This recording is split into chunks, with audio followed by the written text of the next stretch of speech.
তো আজকে মজা করে একটা মাংস রান্না করব। তার সাথে বাগান থেকে একদম কচি কুমড়া, বোম্বাই মরিচ সব পেরে নিলাম। আর সকাল মানেই হচ্ছে একটু চা। চা না খেলে তো ভালোই লাগে না। চা যদিও শরীরের জন্য খারাপ, আমারও একটু খারাপ, কিন্তু আমার বোনও চা ছাড়া তার চলেই না। তো আসসালামু আলাইকুম, সবাই কেমন আছেন? আলহামদুলিল্লাহ, আল্লাহর রহমতে আমি ভালো আছি। তো আজকে ভিডিওটা একদম সকাল থেকেই শুরু করলাম। তো সকাল বলতেও এখন সকাল না, এখন 9:30 বাজে। আমার বোনকে স্কুল থেকে আনতে যাচ্ছে। আর দেখেন কি আলহামদুলিল্লাহ, সরকারি কোয়ার্টার বাসার সামনে জায়গা থাকলে কি সুন্দর পেঁপে গাছ লাগাইছে। একদম ইচ্ছা মতন মন ভরে পেঁপে খেতে পারবে। আর এই পেঁপেতে কোনো সার নাই, কোনো কিছুই নাই, নিজেদের হাতে লাগানো। আমাদেরও এক সময় ধরতো, এখন আর ধরে না। তো অন্য কিছু তো ধরে আলহামদুলিল্লাহ। তো এই যে বনু আমার বড়ই দুষ্ট, সে আমাকে দেখছে না, দেখার ভান করে সে দাঁড়ায় আছে। আমি তাকে খুঁজতেছি, কিন্তু সে কিন্তু আমাকে দেখে ওইখানে ইচ্ছা করে খুঁজতেছে, মনে হচ্ছে আমাকে দেখতেছে না।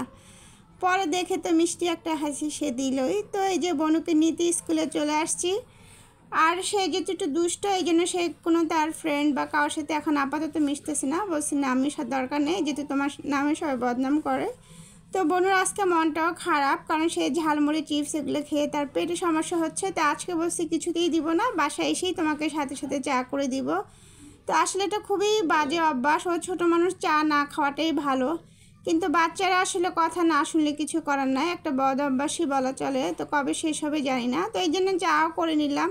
আসলে না করলে কিন্তু খাওয়া হয় না, তার জন্য করা হয় দেখে হয়তো আমিও খেয়ে ফেলি। না খাওয়াটাই বেটার। আর যেহেতু একটু পেটেও সমস্যা, চা নিয়ে খুবই সমস্যা, বাসায় সবাই বকাবকি করে চা খেলে। তারপরে এটা একটা বদ অভ্যাসই বলা চলে।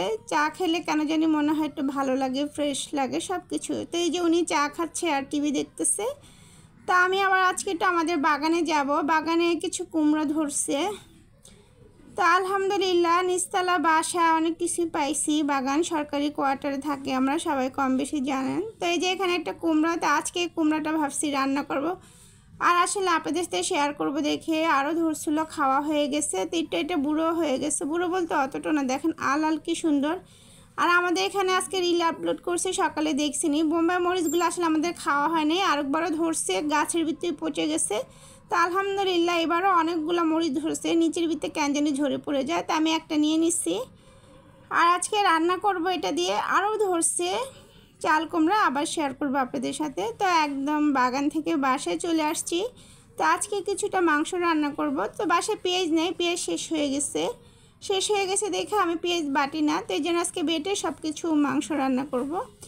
আর আমরা কলিজাটা কেন জানি আলাদা খেতে পারি না, আলাদা কেন জানি একটা গন্ধ বলে। তো এই জন্য সবসময় দেখা যায় মাংসের ভিতরে দিয়েই রান্না করি। তো মাংসের ভিতরে আমি আজকে ফার্স্ট টাইম 2টা টমেটো দিছি। টমেটো দিলে মনে হয় মজা হয়। তো সাথে কিছু আলুও দিয়ে দিছি, বোনের জন্য তো আলু দিতেই হয়, না হলে ভুনাই রাখতাম। তো মাংস রান্না কমপ্লিট হয়ে গেছে। এটা বিকেলে ছিল। সাবুদানা দিয়ে একটা পায়েস রান্না করছি, খুবই টেস্ট হয়েছে। তো সাবুদানা সাদা দেখতে ভালো লাগে না, এই জন্য আমি একটু ফুড কালার দিয়েছি, সাদাটাও দিয়েছি। আর আমি সেমাইটা এখানে দুধে ভেজে নিচ্ছি। তো এটা ফ্রিজে রেখে খেতে খুবই মজা, যেহেতু বাইরে গরম। তো আজকে আমার ব্লগ ভিডিওটা এ পর্যন্ত। সবাই ভালো থাকবেন, সুস্থ থাকবেন, আমাদের জন্য দোয়া করবেন। আর কেউ যদি আমার ইউটিউব চ্যানেল থেকে দেখে থাকেন, প্লিজ আমার চ্যানেলটা সাবস্ক্রাইব করে দিবেন। আর ভালো লাগলে আমার পেজের সাথে থাকবেন।